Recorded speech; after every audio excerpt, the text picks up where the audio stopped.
अन्नदाता, अन्नदाता, नीत तुम्हारा अन्नदाता, पग पग पर है संग तुम्हारे अन्नदाता। लहू किसानों का बन के पसीना सींचता है धरती का सीना, मेहनत का तेरी हक दिलवाने, नई तकनीक नई खोज बताने। पशुधन को गुणवान बनाना, पौध सुरक्षा को सिखलाना, खेती के सब गुर समझाने, भारत का सरताज बनाने, आठों पहर है संग तुम्हारे अन्नदाता, अन्नदाता। नमस्कार, मैं हूं शुभ मिश्रा और आप सभी दर्शकों का अन्नदाता कार्यक्रम में बहुत बहुत स्वागत करती हूं।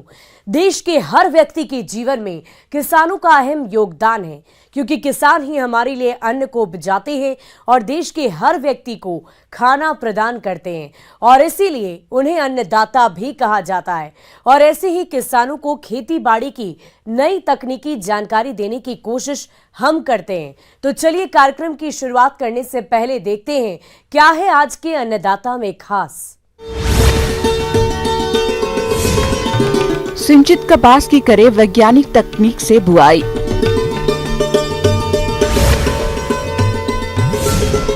बीज और अनाज को रखे ग्रेन स्टोरेज बैग में सुरक्षित।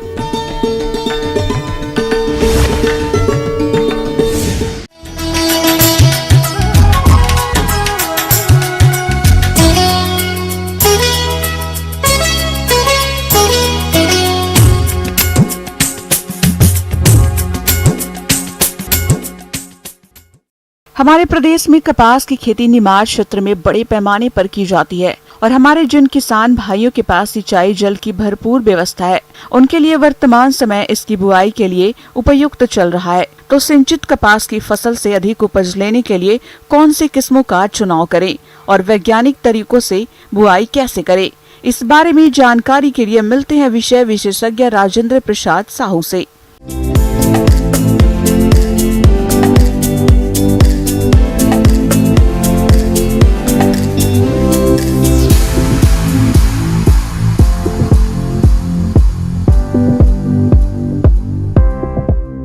आज कपास की खेती के बारे में, उन्नत कृषि के बारे में हम कुछ चर्चा करेंगे।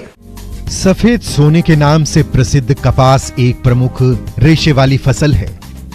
इसमें नेचुरल फाइबर पाया जाता है, जिससे कपड़े तैयार किए जाते हैं। देश के विभिन्न हिस्सों में कपास की खेती बड़े पैमाने पर की जाती है, जिसकी खेती करके किसान अच्छा खासा मुनाफा कमाते हैं। किसान भाइयों, आज हम बात करने जा रहे हैं कपास की उन्नत खेती के बारे में। प्रजातियां बहुत इंपॉर्टेंट है सिलेक्शन करना, तो इसके लिए आपको बीज का चयन आपकी लोकेशन के हिसाब से करना बहुत ज़रूरी है। तो इसके लिए कुछ वैरायटी हैं जो आपके एरिया के हिसाब से, आपके JKH हाइब्रिड जो है हमारा जवाहरलाल नेहरू कृषि विश्वविद्यालय से जो निकला हुआ है, JKH 1 है, और हाइब्रिड 4 भी आपका बहुत अच्छा परफॉर्म कर रहा है। और एक मैक 1 वैरायटी आती है MECH 1, ये बहुत अच्छी वैरायटी है। इसके अलावा विभिन्न कंपनियों ने कुछ BT कॉटन निकाला हुआ है, जैसा कि किसान भाई ये ज़्यादा जानते हैं, आजकल BT कॉटन का ज़्यादा उपयोग करते हैं। वैरायटी का सिलेक्शन करें और बोएं। जलवायु के अनुसार आपको कॉटन के लिए मिट्टी का भी चुनाव करना है। तो जलवायु इसके लिए गर्म और नमी युक्त होना चाहिए। इसके लिए आपको तापक्रम जो है 25 से 30 डिग्री सेल्सियस होना चाहिए, और मिट्टी इसकी भारी काली और दोमट भी चलेगी, लेकिन काली हो और भारी हो तो ज़्यादा अच्छा है, जिसको हम हैवी क्ले सॉइल बोलते हैं। और इसमें जीवाश्म की मात्रा अधिक होना चाहिए। खेत की तैयारी का बहुत महत्व है। पहली फसल के प्रीवियस क्रॉप के उसके रेसिड्यूज को या तो अच्छी तरह मिट्टी में मिला दें या अलग कर दें, खेत से बाहर कर दें। और इसके बाद आप को क्रॉस डिस्क हैरो चलाएं और कल्टीवेटर चलाएं। तो इसके बाद इसमें आपको 10 से 12 टन कम से कम सड़ी हुई गोबर की खाद पर हेक्टेयर मिलाना बहुत आवश्यक है। और उसके बाद एक बार हैरो अच्छे से चला दें तो ठीक से उसमें सॉइल में मिक्स हो जाएगा। और उसके बाद पाटा चला के उसको समतल कर दें। तो किसान भाइयों, इसके बाद बात आती है हमको उर्वरक कैसे देना है और कितना देना है। यह बहुत महत्वपूर्ण पहलू है, क्योंकि उर्वरक में अनावश्यक हमारा खर्चा बढ़ जाता है। इसके लिए अनुशंसित जो मात्रा है, हम मृदा का परीक्षण करवा के हमको उर्वरक देना चाहिए। 120 किलो नाइट्रोजन और 60 किलो फास्फोरस और पोटास की ज़्यादा मात्रा 80 किलोग्राम हमको देना चाहिए। स्फूर और पोटास की पूरी मात्रा और नाइट्रोजन की आधी मात्रा को जुताई के समय आप बोनी से पहले दे दें। उसके बाद बची हुई जो नाइट्रोजन की मात्रा है वो आप 2 भागों में दें। 2 जो स्टेज हैं, जब आपको आवश्यकता है फसल के लिए तब आप दें। तो इस तरह से आप फसल में उर्वरक का प्रबंधन बहुत अच्छे से कर सकते हैं। अगर आपके पास इरिगेशन की फैसिलिटी है तो समय अभी बहुत अच्छा है, अभी आप इसकी बोनी कर सकते हैं।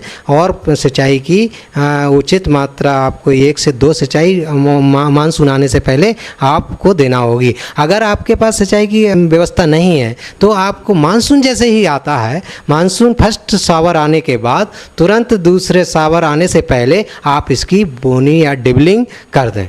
जून का महीना बेस्ट है और मई का लास्ट वीक अगर आपके पास इरिगेशन की फैसिलिटी है तो और बेस्ट है।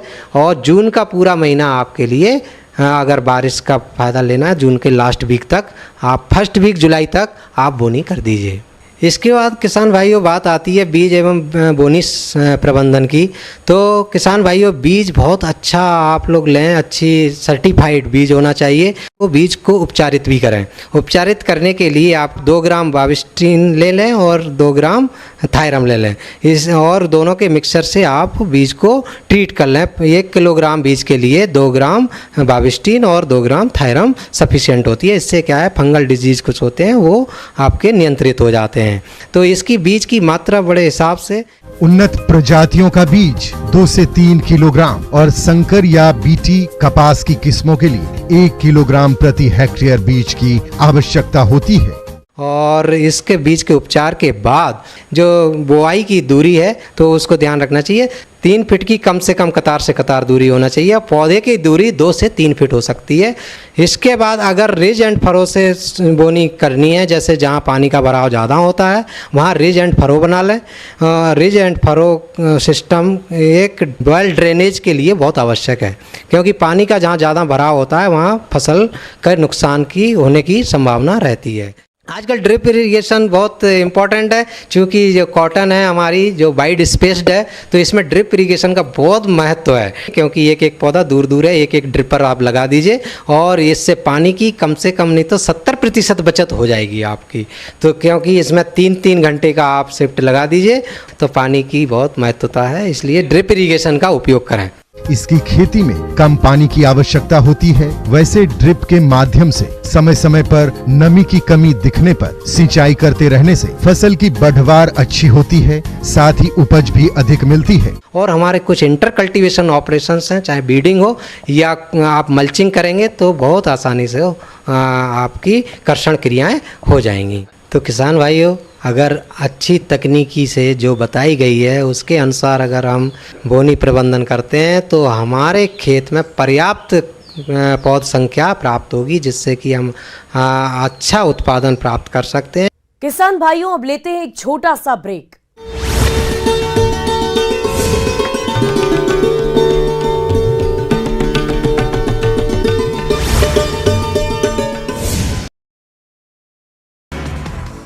अट्ठाईस मई को संसद के नए भवन का होगा उद्घाटन। पीएम नरेंद्र मोदी राष्ट्र को करेंगे समर्पित।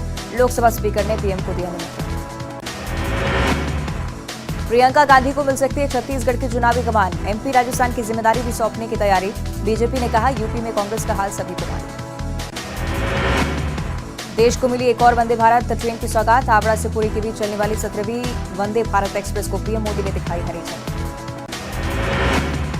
दिल्ली के प्रगति मैदान में पीएम नरेंद्र मोदी ने अंतर्राष्ट्रीय संग्रहालय एक्सपो का किया उद्घाटन। एक्सपो में दुनिया भर के प्रतिनिधि मंडल शामिल। जापान में G7 शिखर सम्मेलन से पहले हिरोशिमा में स्वागत के लिए तैयारियां पूरी। G7 शिखर सम्मेलन में पीएम मोदी भी लेंगे हिस्सा। पश्चिम बंगाल में द केरला स्टोरी फिल्म पर बैन लगाने का मामला, सुप्रीम कोर्ट ने सरकार के फैसले पर लगाई रोक। 18 जुलाई को अगली सुनवाई।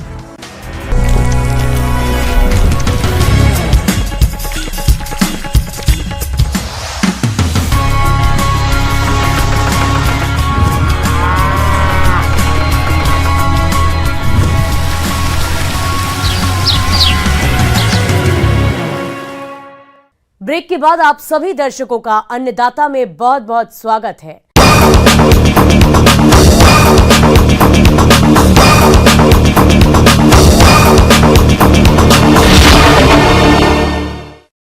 रबी फसलों की कटाई हो चुकी है। अब किसान अपनी फसलों को बाजार में बेच रहे हैं या भंडारण के लिए रख रहे हैं, और भंडारण के दौरान खामियां रह जाने के कारण अनाज जल्द ही खराब हो जाता है। इसलिए कृषि वैज्ञानिकों ने ऐसे बैग को तैयार किया है जिसमें अनाज या बीजों को लंबे समय तक सुरक्षित रख सकते हैं। तो चलिए इस बैग के बारे में जानते हैं कृषि अभियंता अभिषेक कुमार से।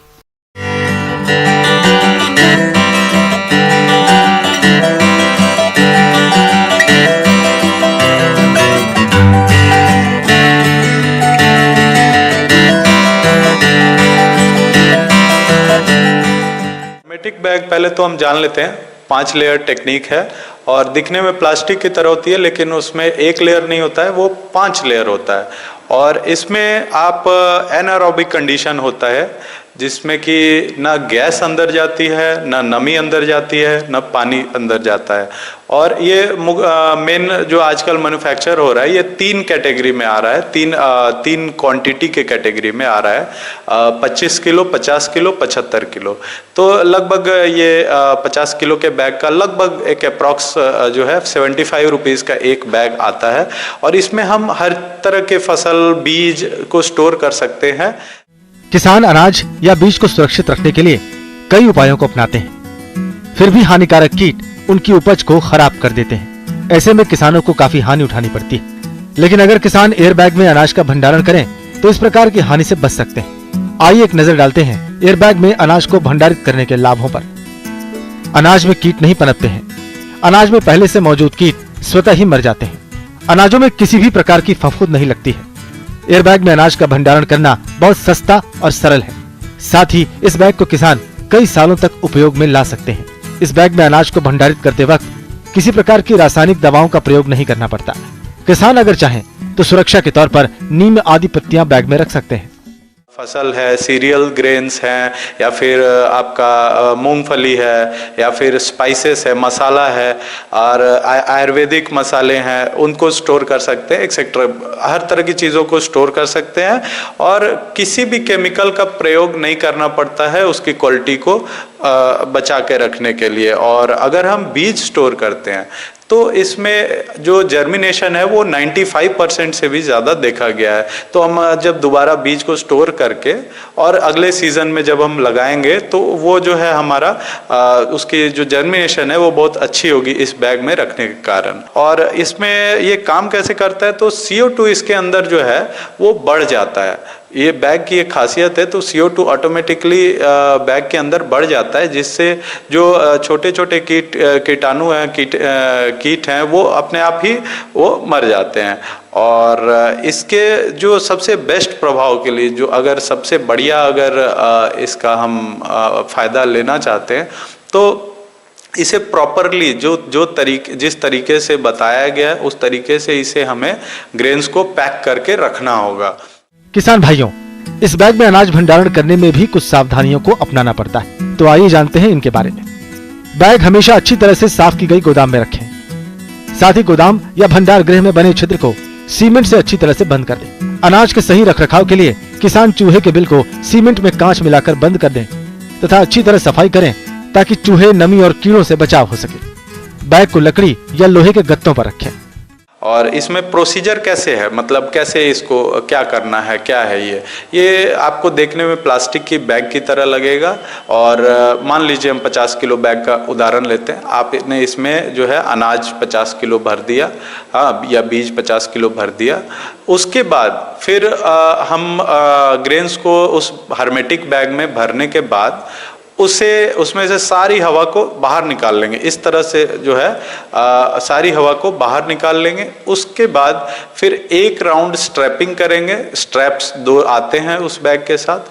तो फिर दोबारा बैग को मोड़ेंगे, जो उसकी मुंह है, बैग का जो मुंह है उस पर दोबारा हम मोड़ेंगे और फिर से सेकेंड राउंड ऑफ स्ट्रैपिंग करेंगे। इससे क्या होगा, न गैस अंदर जाएगी, न नमी अंदर जाएगा, न पानी अंदर जाएगा। तो इससे जो हमारा ग्रेन्स है, मसाला है, आयुर्वेदिक दवाएं हैं या फिर बीज है, ये सारे का जो है क्वालिटी मेंटेन रहेगा और मॉइस्चर लॉस भी नहीं होगा। इसमें नमी ग्रेन्स या किसी जो भी आप स्टोर करते हैं तो उसकी नमी भी कम नहीं होगी और इसकी जो एरोमा है, जो सुगंध है, वो भी जो है बरकरार रहती है। तो ये सारा फायदा है। ये वैज्ञानिकों ने रिसर्च करके और इस बैग की खोज की है। और तो आप इसका उपयोग करें गेहूं स्टोर करने के लिए, चावल स्टोर करने के लिए। ये मेरा आप सभी किसान भाई बहनों से अनुरोध है। आगे और भी है खेती बाड़ी से जुड़ी हुई बहुत सी रोचक जानकारियां।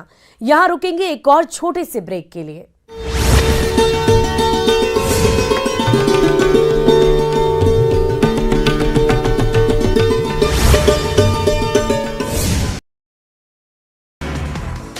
अट्ठाईस मई को संसद के नए भवन का होगा उद्घाटन। पीएम नरेंद्र मोदी राष्ट्र को करेंगे समर्पित।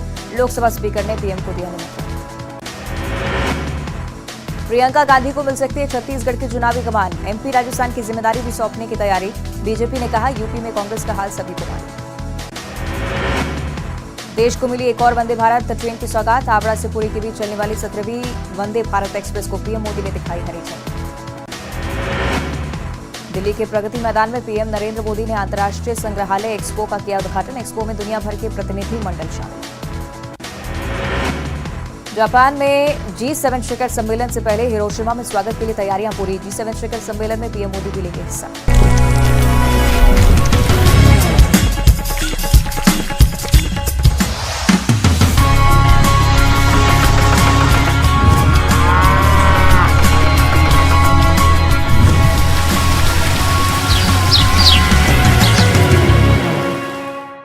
ब्रेक के बाद एक बार फिर से आप सभी दर्शकों का अन्नदाता कार्यक्रम में स्वागत है।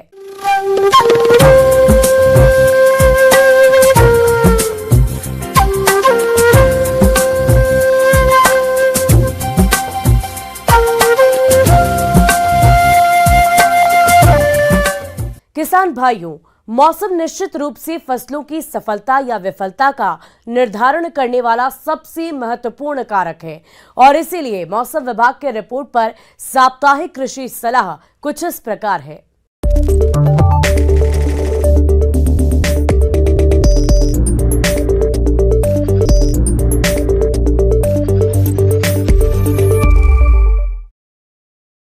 ग्रामीण कृषि मौसम सेवा, भारत मौसम विज्ञान विभाग, राजमाता विजय राजे सिंधिया कृषि विश्वविद्यालय ग्वालियर द्वारा भेजे गए मौसम पूर्वानुमान रिपोर्ट के आधार पर जिला इंदौर और इससे लगे जिलों के किसान भाइयों को सलाह दी जाती है कि इन क्षेत्रों में आगामी दिनों में वर्षा होने की कोई संभावना नहीं है। अधिकतम तापमान 38 से 42 डिग्री सेल्सियस और न्यूनतम तापमान 24 से 25 डिग्री सेल्सियस रहने का पूर्वानुमान है।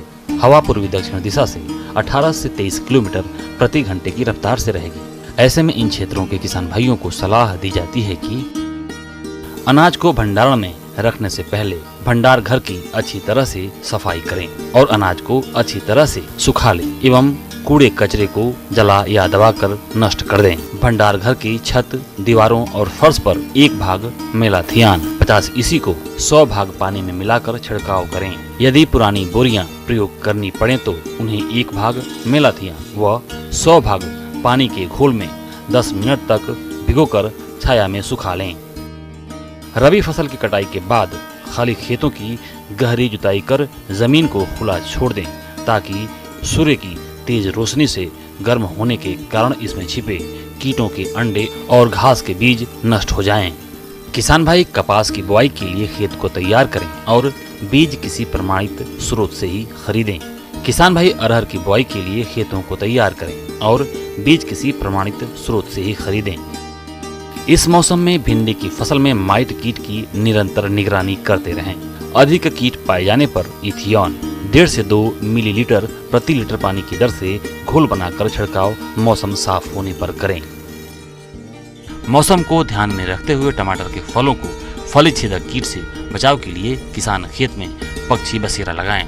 वह कीट से नष्ट फलों को इकट्ठा करके जमीन में दबा दें। साथ ही फल छेदक कीट की निगरानी के लिए फेरोमोन ट्रैप 2 से 3 ट्रैप प्रति एकड़ की दर से लगाएं। मिर्च और टमाटर की फसल में इस समय लीफ कर्ल यानी चुर्रा मुर्रा रोग आने की संभावना हो सकती है। अतः दिखाई देने पर इसके नियंत्रण के लिए थायोमेथाक्साम 25 डीजी की 100 ग्राम मात्रा 500 से 600 लीटर पानी में घोलकर प्रति हेक्टेयर की दर से छिड़काव करें। बैंगन की फसल में तना भेदक व फल वेदक मक्खी से बचाव के लिए प्रभावित फलों को तोड़कर जमीन में दबाकर नष्ट कर दें व अधिक मात्रा में इन कीटों का प्रकोप हो तो स्पाइनोसेट दवा 48 ईसी की 1 मिलीलीटर मात्रा प्रति 4 लीटर पानी के हिसाब से घोल बनाकर छिड़काव करें। लौकी, तोरई, कद्दू, ककड़ी में लाल कीड़ा यानी रेड पंपकिन बीटल दिखाई देने पर इसके नियंत्रण के लिए मिथाइल पैराथियान 2% धूल का भुरकाव करें। पशुओं को साफ और ताजा पानी दिन में 2 बार दें। साथ ही साथ हरा चारा दें। बाहरी परजीवियों से बचाव के लिए ब्यूटॉक्स का उपयोग करें। पशुशाला की नियमित सफाई करें। 1 लीटर पानी में 5 मिलीलीटर फिनाइल मिलाकर फर्श की सफाई करें। बकरियों में पीपीआर रोग के नियंत्रण के लिए टीका लगवाएं। गर्मी से बकरियों की सुरक्षा करें। बकरियों को हरा चारा, साफ पानी एवं सूखे स्थान पर बांधें एवं परजीवियों से बचाव के लिए जरूरी उपाय करें। मुर्गियों में रानीखेत बीमारी के नियंत्रण के लिए टीका लगवाएं। चूजों को 7 दिन की अवस्था पर टीकाकरण करवाएं। मुर्गे और मुर्गियों को मिनरल मिक्सचर और साफ एवं ताजा पानी दें।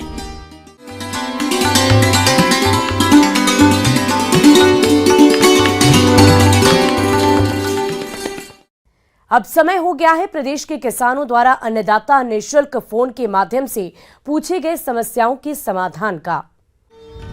आज की अन्नदाता हेल्पलाइन में हमने जिस प्रश्न को शामिल किया है उसे पूछा है ग्राम हरियापुर, जिला देवास के देवेंद्र पाटीदार ने।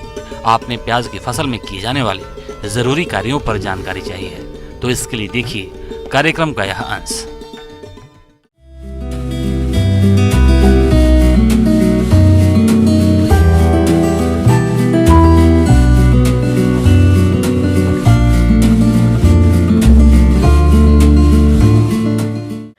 आज मैं आप सभी को हम प्याज में किस प्रकार से कम लागत में अधिक उत्पादन ले सकते हैं वर्तमान परिप्रेक्ष्य में, इसके बारे में कुछ महत्वपूर्ण जानकारी देना चाहूँगी। किसान भाइयों, फसल में कई तरह के खरपतवार उग आते हैं, जिसकी वजह से फसल में कीट व्याधियों का प्रकोप अधिक होने लगता है। इसलिए फसल में समय समय पर निराई गुड़ाई करते रहना चाहिए, जिससे कंदों का उचित विकास होता है और फसल का अधिक उत्पादन मिलता है। क्या होता है कि यदि खरपतवार आपकी फसल में होंगे तो यह जो है मुख्य फसल के साथ प्रतिस्पर्धा करते हैं, जिसके कारण जो है सूर्य की रोशनी जो है, पानी जो है, पोषक तत्व है, फसल को ना मिल करके जो है इन खरपतवारों को मिलता है और जिसके कारण जो है उपज में काफ़ी कमी होती है। 30 से 35 दिन की जब आपकी फसल हो तो आसपास आपको जो भी खरपतवार दिख रहे हैं उसको आप हंसिए से, कुदाली से निकालें। इसके अलावा जो है आप हाथ से निकाल सकते हैं और इस मिट्टी की जो चढ़ाई है वो फसल पर करें, जिससे कि आपके कंद जो हैं वो अच्छे बने। तो इस प्रकार से आप जो है निंदाई और गुड़ाई करें। कंदीय फसल होने के कारण फसल में बार बार सिंचाई करने की जरूरत पड़ती है, विशेषकर कंद बनना प्रारंभ होने और कंद के विकास के समय नमी के प्रति अति संवेदनशील होती है। फसल में रुपाई के तुरंत बाद और फिर 7 से 10 दिन के अंतराल पर सिंचाई करते रहना चाहिए। सामान्यतः फसल में खुदाई से 10 से 15 दिन पहले सिंचाई बंद कर देनी चाहिए। अधिक सिंचाई हमेशा नुकसानदायक होती है, इसलिए फसल में जल भराव नहीं होने देना चाहिए। किसान भाइयों को यह हमारी सलाह है कि जब भी वे सिंचाई का प्रबंधन करें तो वो सिंचाई जो है शाम के समय 5 से 7 बजे के लगभग दें, जिससे कि जो है वाष्पीकरण अधिक ना हो और इसकी अधिक से अधिक मात्रा जो है वो पौधों को प्राप्त हो, जिससे कि उनकी जो पैदावार जो है वो अच्छी हो, उनके विकास पर अच्छा प्रभाव पड़ सके। पोषण प्रबंधन जो है वो एक महत्वपूर्ण बिंदु है। पोषण प्रबंधन करने के लिए हमें हर तरह से ध्यान देना होगा कि नाइट्रोजन, फास्फोरस, पोटैश जो है 19 की 5 ग्राम मात्रा सागरिका के साथ 2 मिलीलीटर प्लस नैनो यूरिया जो है 2 ml प्रति लीटर पानी में घोलकर 3 बार छिड़काव करने से यह काफ़ी प्रभावशाली पाया गया है। यह भी पाया गया है कि प्याज की फसल को थ्रिप्स जो हैं वो बहुत अधिक नुकसान पहुंचाते हैं। थ्रिप्स जो है वो पत्तियों का रस चूसता है, तो इनकी रोकथाम के लिए मैं अपने किसान भाइयों को यह सलाह देना चाहूँगी कि आप इसके लिए जैविक नियंत्रण करें, जिसमें आप नीम के तेल का प्रयोग जो है, नीम के सत्व का प्रयोग, करंज का प्रयोग जो है, ये सारी चीज़ें करें, जिससे कि जो है आपकी फसल जो है वो इन कीटों से जो है सुरक्षित रहेगी। इसके रासायनिक कंट्रोल के लिए एसिडामिपेट 20 SP 100 से 150 ग्राम प्रति हेक्टेयर और स्पाइनोसेट 45 SC 175 to 200 gram per hectare का हमें प्रयोग करना चाहिए। इसके अलावा प्याज में जो दूसरी प्रमुख समस्या होती है वो है बैंगनी धब्बे की, जिसका कारण होता है फफूंद। तो ये जो है अल्टरनेरिया पोरी के कारण होता है और यह एक सामान्य रोग है, जिसका उपाय संभव हो तो आप रोगजनक मुक्त बीज का उपयोग करके करें। फसल में बैंगनी धब्बा रोग, जिसे पर्पल ब्लॉच भी कहते हैं, यह रोग सभी क्षेत्रों में पाई जाती है। इस रोग का कारण अल्टरनेरिया पोरी नामक फफूंद है। बैंगनी धब्बा रोग के लक्षण पत्तियों, तनों और बीज डंठलों पर दिखाई देते हैं। रोगग्रस्त भाग पर सफेद भूरे रंग के धब्बे बनते हैं, जिसका मध्य भाग बाद में बैंगनी रंग का हो जाता है। रोग के लक्षण के लगभग 2 सप्ताह पश्चात इन बैंगनी धब्बों पर पृष्ठीय बीजाणुओं के बनने से ये काले रंग के दिखाई देने लगते हैं। अनुकूल समय पर रोगग्रस्त पत्तियां झुलस जाती हैं, साथ ही पत्ती और तने गिर जाते हैं, जिसके कारण कंद और बीज नहीं बन पाते हैं। बैंगनी धब्बा रोग की रोकथाम के लिए अच्छी रोग प्रतिरोधक किस्मों के बीज का प्रयोग करना चाहिए। प्रकोप अधिक होने पर फफूंदीनाशक मैंकोजेब की 2 ग्राम मात्रा प्रति लीटर पानी के हिसाब से घोलकर 10 से 15 दिनों के अंतराल पर रोग दिखाई देने पर छिड़काव करते रहें।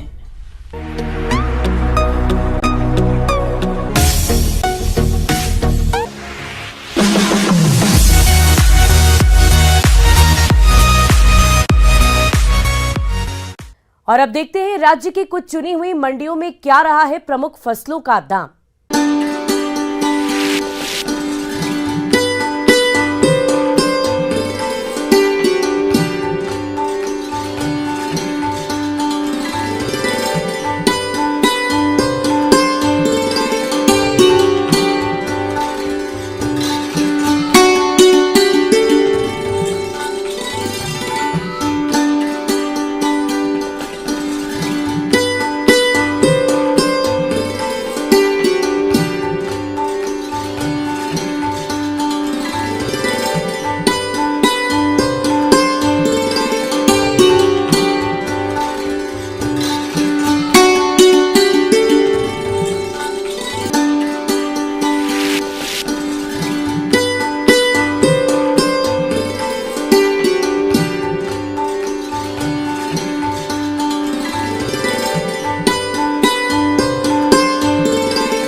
किसान भाइयों, कृषि संबंधित समस्या और सुझावों के लिए आप हमें इस पते पर संपर्क कर सकते हैं। प्रोड्यूसर अन्नदाता, news 18, Madhya Pradesh, Chhattisgarh, Ramoji film city, Hyderabad 501512। साथ ही आप हमें ईमेल भी कर सकते हैं।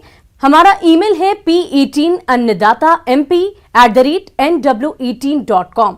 इसके अतिरिक्त आप हमें निःशुल्क हेल्पलाइन नंबर 180088926163 पर सोमवार से लेकर शनिवार सुबह 10 बजे से शाम 4 बजे के बीच संपर्क कर सकते हैं।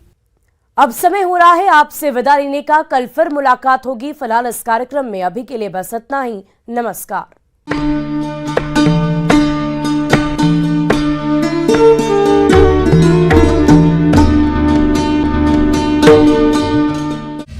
ये नया